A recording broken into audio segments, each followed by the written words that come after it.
Hey friends, thank you so much for joining me this week on the Leading Healthy Creative Teams podcast. My name is Matt Curtis. I'm your host. I'm very excited about a conversation that I'm going to share with you this week. We're talking about priority matrix in terms of events and promotion with Real Life Church located in Las Cruces, New Mexico. We're going to be talking to Dennis and to Micah.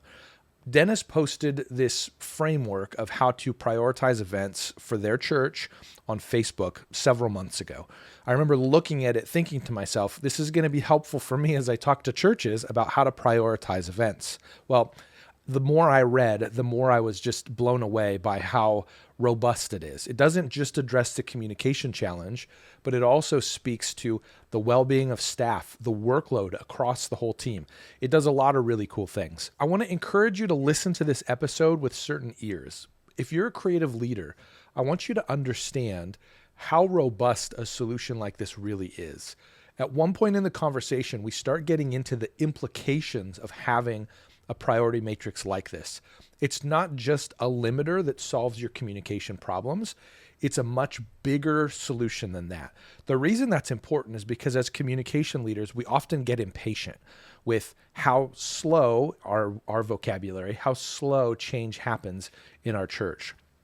The reason is that true solutions need to permeate every part of the organization. Micah and Dennis have just fantastic insights to share with you about the process, about what this tool looks like. And in the episode, we talk about it as well. I'm going to be sending out the matrix that they used in the Creative Bites email newsletter. And so if you're subscribed to that, you'll be getting that in your inbox. If you're listening to this episode after the email already goes out, I'll be putting a link in the description and in the show notes where you can find the file. I loved the conversation. I had a blast, and I'm really excited for you to hear it because this is such a common problem that we wrestle with in the church from a communications perspective, but it also really helps us understand the need for leadership in the way that we lead our creative endeavors in the church. I hope you enjoy it. I want to give a little bit of context to what this conversation is going to be about.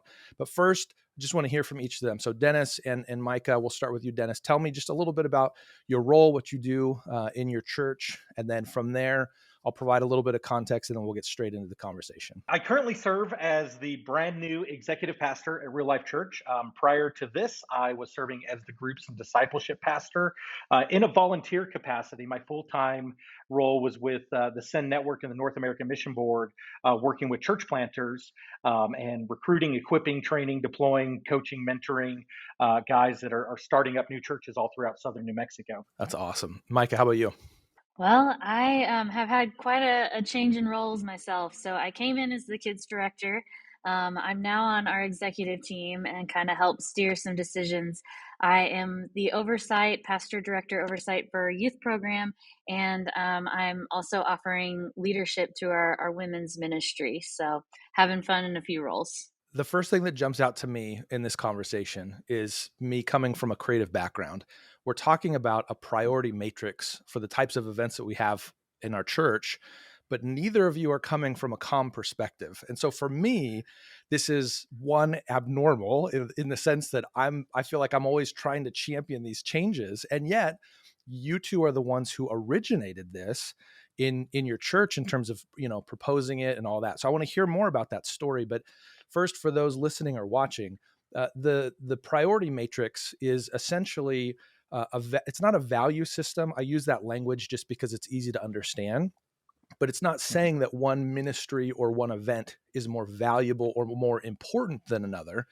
It's saying one ministry event takes a certain amount of effort in terms of the holistic efforts of the church. So, from a comm perspective, is it a postcard or is it a full social media blitz and 3 videos and, all of these types of things? So it's more the scope of support that we're talking about. From a productions perspective, we have, 17 people that are going to be speaking. There's going to be 4 videos running in the performance or the whatever it is. So think through that lens. So when I'm talking about tiers, it's not about this is more important and this is a waste of time, which is a common attitude sometimes. So watch that. But also this is just to say this is the scope of work that goes into it. So we have a tier 1, we have a church-wide all hands on deck event. So we know that language, everybody's involved, everything is dedicated and focused towards this. Then we have tier 2, which is ministry specific events. The notes here, it says need major support from other ministries or ministry leaders like VBS, things like that are going to be a little bit more inclusive. Sure, it's going to be primarily taxing one team, but there's going to be other people that are playing along. Tier 3, ministry specific events that need little to no support from other ministries or ministry leaders. And then tier 4, outside or non-supported events, studies, whatever it is that will be just minimally supported from the internal teams. Mm-hmm. Now, what I love about it is that it's very clear. Every church will have its own, nuanced event type, like, oh, we have a men's ministry event that's crazy. Great. Put it on the list. You can identify where that would sit. The part that blew me away, and this for me as a comm background person, but really anybody in the creative side of an organization, this is an overreach. You're not allowed to speak to this typically, which is part of what I loved. No other events will be scheduled during a tier one event, so there's no conflict there. But then also no other tier 1 or tier 2 event will be scheduled within 7 days of a tier 1 event without approval from the executive team. So there can be exceptions, but this idea of limiting even the frequency with which we do these huge events, that was really powerful. And it sounds like maybe weird language. One of the things I reflect on often is how much atrophy are we creating in the lives of the people that we're trying to serve, whether that be financial. We have 7 $400 events that are all happening in March. It's like, has anybody added up how much money it's going to cost to be a part of our church? Or we're asking the church family to spend 27 hours with us over the next 2 weeks. Obviously, from a support side, I love it because I'm like, man, I'm not slammed now with all of these huge projects. But talk to me a little bit just about what prompted the need for this. Our titles aren't creative comms right now, but both of us have been in those worlds. So I was a marketing director for a large pumpkin patch, multi-million-dollar pumpkin patch annual revenue here in New Mexico. When I was at Southwestern Seminary, I did all the live audio, video, lighting production, taught a class to seminary students in the music department on how to integrate technology into worship services. And then Micah, her dissertation's on social media and creating community on social media. As a children's director, she's had to own marketing for a lot of her stuff in the past. So the cool thing about us is we've been in those seats. So we were able to look at it from the executive leadership side, but also from that creative comm side as well. So that is a unique blessing that we have in our role.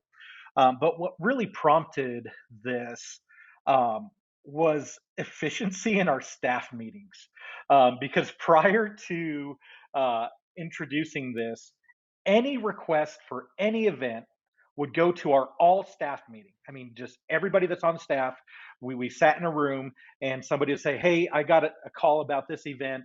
Should we do it? And we would spend 30 minutes debating whether or not we should do that event. And Micah and I are pulling our hair out. And we finally said there has to be a better way. At least that was my perspective, Micah. What about you? Well, and a little bit for me was just this idea of wanting to empower the comms person to have the best yes, to know how to allocate their time and resources. And, they struggled with saying no, and they struggled with feeling empowered or not empowered to say no. And we wanted to make this so that they were empowered to say, yes, I have to do this, and this is the biggest priority, or no, I don't have the time for that. The more that we empower them to say yes or no through a system, the less difficult it is for them to sit in that seat. Yeah, that's fantastic. I think this is why this type of a matrix or a promotional calendar or schedule or whatever language you want to use around it, this is perceived to be the holy grail for a lot of communicators, simply because they feel that, a lot of times you can sort of you can recognize in your own self, I have a really hard time saying no. My job is to support the ministry. Yeah. And if I'm not supporting it in this way, am I hindering the ministry? Am I preventing it? And so it's easy for us to have some of these really bad theologies almost creep in terms of the event is contingent on my postcard. It's not, but it is helpful that people have the information. So to have a framework like this that is supported by leadership it's fantastic. One of the challenges I think that often comes up is this trying to be elevated from the calm seat. I love that you both have a background in this space to be able to see the problems that exist in the creative world. But I also think you're speaking to something larger here, just holistically in terms of the whole staff. What are the values that kind of go into this for you that aren't just calm team is busy? Is there more to it than that? Yeah, it's really about stewardship in the end, right? How do we steward the resources, both individuals, time, financial resources, to be most efficient and effective in accomplishing the mission that God has given us? If we say yes to every good thing, we can't say yes to the greatest things, to the best things. It's that opportunity cost that we don't think about. A yes to this means 200 no's to something else. And so by walking through this matrix, and even part of the, before we get to the matrix, we're already asking questions. How does this event support our vision, values, and mission as a church? We have this list of questions that help us to discern, should we do it? And then we have a list of questions that help us to discern, can we do it? And then if it's a yes to both of those, then we get into prioritizing and get into that matrix. For us, it was, how do we best steward everything that God has entrusted to us to accomplish the mission that God has set before us? I think it also had to do too with our return on investment. So Mhm. I have a data analytics background. Part of my job at Southern Seminary, we opened a physical bookstore, but I was also on the back end of getting that digital bookstore and all the data that went behind that and how we advertised it, managing that CRM, seeing what's happening there for how they market it, all of those pieces, and how well we communicate it. And you quickly notice when you're in that space that you can spin your wheels on something that doesn't have a good return on investment. I hate to use that because it sounds so businessy, but there is a level of that in the church. Knowing that an event that's going to, like a fall festival, that's going to invite all of these outside people, that it is important to look at that, know what we need to put into it, know the excellence that we need to give there, and to know that we have to have a series of steps that they can follow up afterwards. We need to give them something to take home so that they keep coming back. And that all of that takes a lot to do, especially from the comms department, and that we fail if we don't set that up as that benchmark. This also gives us a little bit of that return on investment and that balance of the broader view of our calendar, right? You've got to look at a 50,000 foot view of a calendar for a ministry. And you're right, we are notorious in the church for just slapping things on the calendar. Mhm. And we don't value all of the arms that it takes to make that happen, as well as what we're asking the church body to do. We know they can't be at everything, but sometimes we need to step back and do that 50,000 foot view to say, wait a second, what are we doing as a church in the overall picture? Because we get so close to our pieces. And this sort of forces us to take that 50,000 foot view for the sake of everybody. Yeah, that's great. I love it. And I agree 100%. I mean, I think that's a very common problem. I think it's a problem that plagues the creative too. We're arguing about fonts to Yeah. leadership. And it's like, who cares? There's bigger fish to fry than that. So I'm really curious, what's been the general feedback or the general response of staff whenever a new initiative like this is rolled out? I could see some, I'm picturing a handful of people that I've worked with in the past, and I'm thinking, this means limitation. This means I can't pursue Yeah. ministry. What was the general response of the people on the team when they heard this framework, and then even the values driven conversations prior to this matrix? What was some of the response? Well, I think the values, as far as that, was really good. It was a good challenge for them to really say, wow, what value does this meet? One of them came to us and they were talking about a particular instance, and they're like, well, we've got this event going on and we've got that.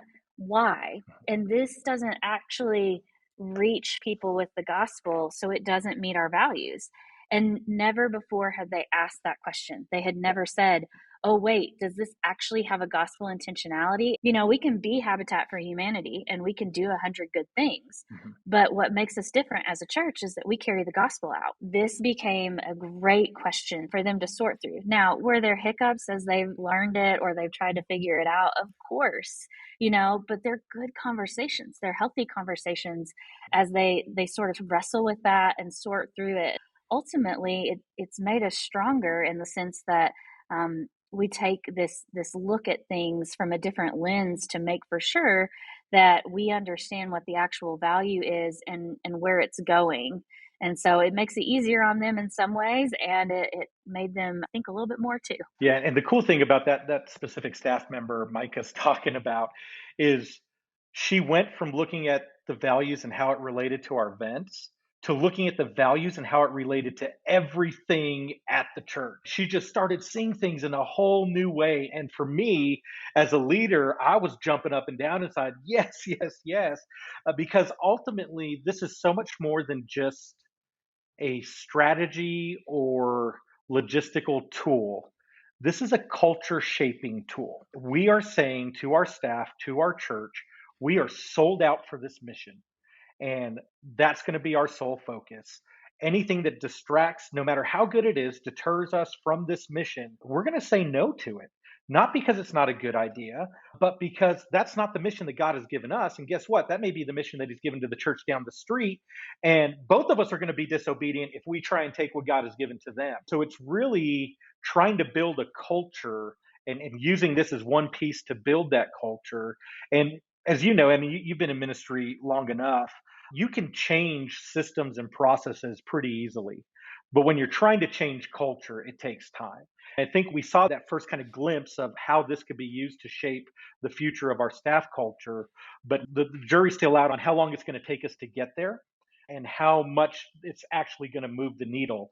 It started to move the needle, but we're still pushing and trying to see how much more traction and momentum we can get out of it. Yeah, that's a great insight. I think, as you're talking, I'm thinking back to the biggest seasons of tension for me. And they were always when I was trying to change the culture in a direction that leadership was not trying to change the culture. There was almost a blindness or maybe even a disagreement with the direction that leadership wanted to move. The reality is that you have to pick what it is that you're going to pursue as an organization, what it is that you're going to value as a church. And then you have to move all of your efforts into those areas in order to be effective.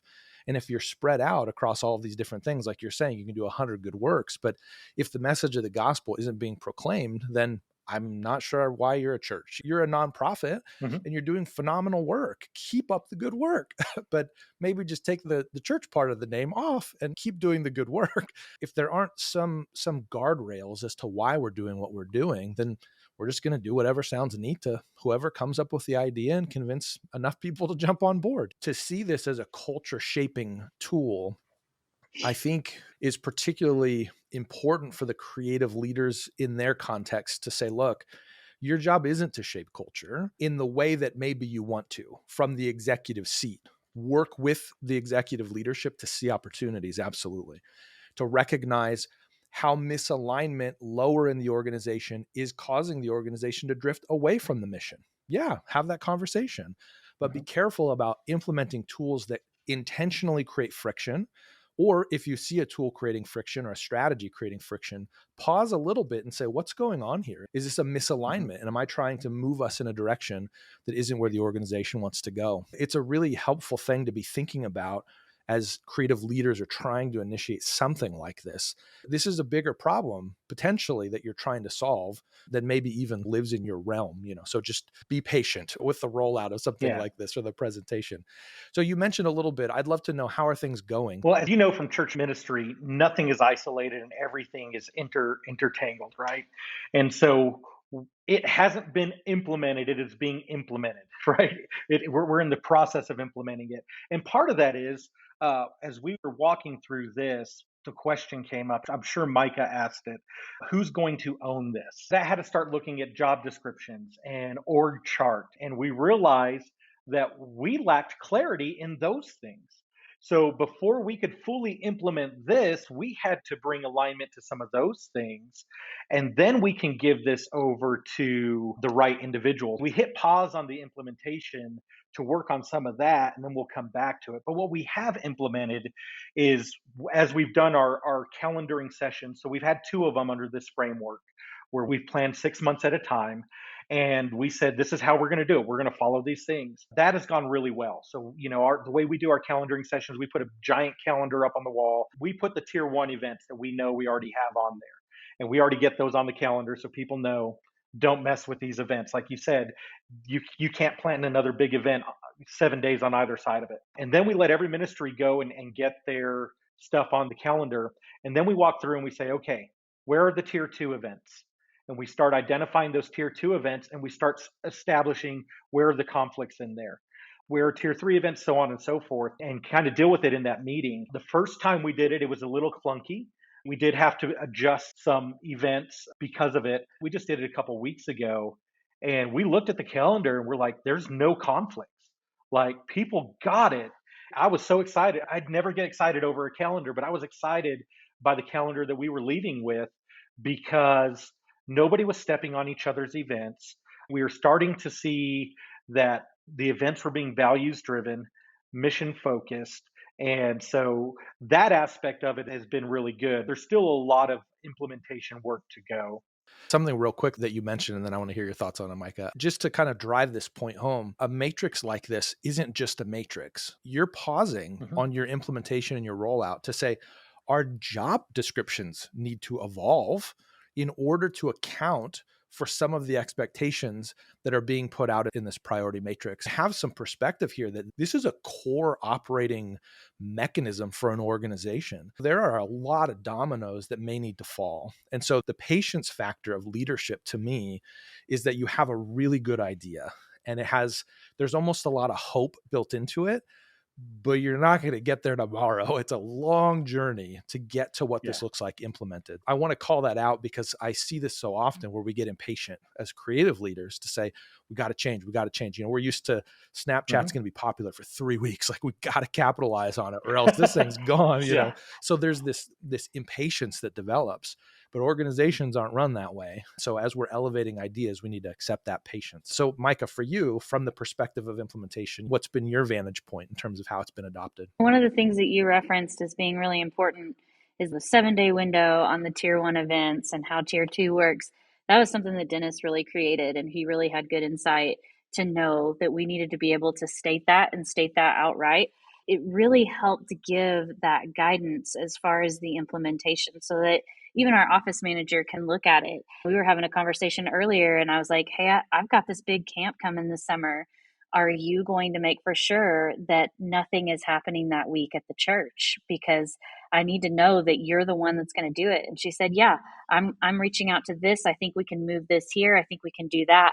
It functioned. It worked because she understood the responsibility. She understood the assignment. The other thing that we did is we challenged our communications director to come up with marketing packages for each tier. That way, it wasn't a guessing game on, okay, how are we going to market this event? If it's a tier one event, which is established by leadership, we're the ones that are going to say that's a tier one, tier two, tier three, then here's your marketing package. This is what you get. So the ministry leaders know what they get. The comms team knows what's expected of them.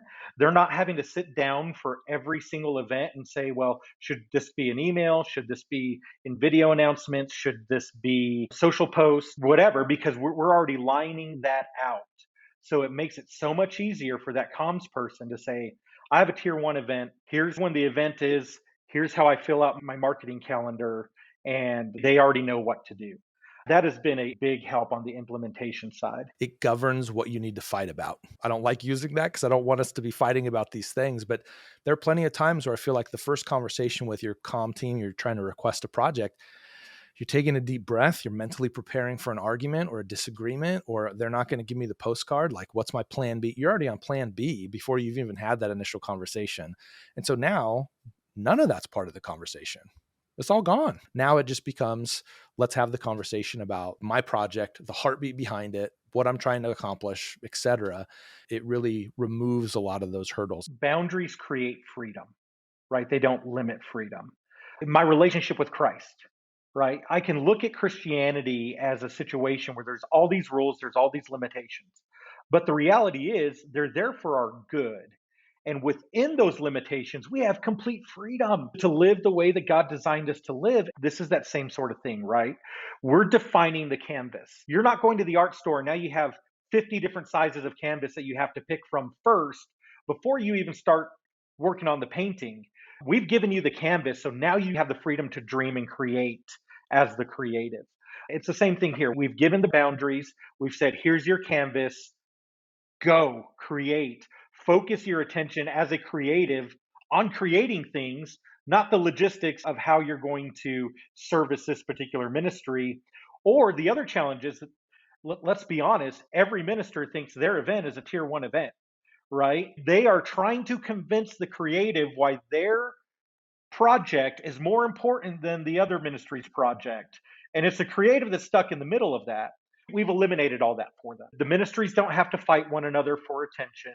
The creative doesn't have to prioritize because we as leadership have set the priorities already and they just work within that. But within that, they're spending more time focused on the creative side than the logistical side and the administrative side. As you're saying that, I just think of how many like backroom barter deals it felt like were going down. I had my boss assign a project to someone else, and then my boss went on vacation, and the ministry leader came to me sort of like behind the scenes a little bit. They're like, hey, so what would it take for you to do that project instead? I'm like, are you kidding me right now? Like, this is crazy.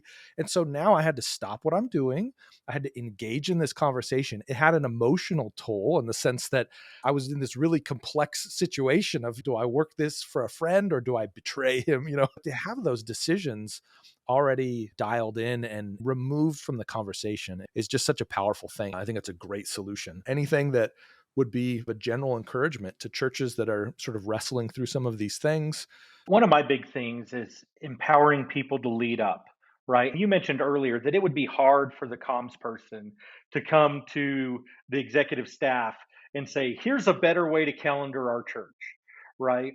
But what a comms person could do is come to their supervisor, come to that XP or that executive level staff and say, I want to prioritize my time based upon the priorities of the leadership of this church. Help me to do that. And here's a way that you can help me to do that. Here's my idea. I want to offer 4 basic marketing packages based upon the priorities that you guys have established so that my department, my team is prioritizing our time based upon what's important to you. If someone came to me as a leader and said that, man, I'd be taking them out to lunch. I'd be like, I love that. It's not coming to impose anything. It's saying, help me say my best yes to what's important to you. And I think if they approached it that way, it would make a world of difference. Yeah, that's great. That's great. How about you, Micah? This general encouragement to start the conversation. Start it from that perspective that I want to be the best I can be, that I want to support the overall mission and vision. If you have good leadership, like Dennis said, they're going to celebrate it. I want my teams to win. That's my number one goal. If I help them win, then I ultimately win too. Now, I know not all managers are like that, but there are ways to manage up. There's even a book called Managing Up. It's very helpful in these moments that just teaches you how to approach things instead of from this selfish perspective, instead saying it from this perspective that helps them understand you're for the overall good. You want the big win. You want the church to win. You want them to win, and you want to win. And so you want to create a pathway together that helps make that happen. Oftentimes we come in guns a-blazing, or we come in with one perspective.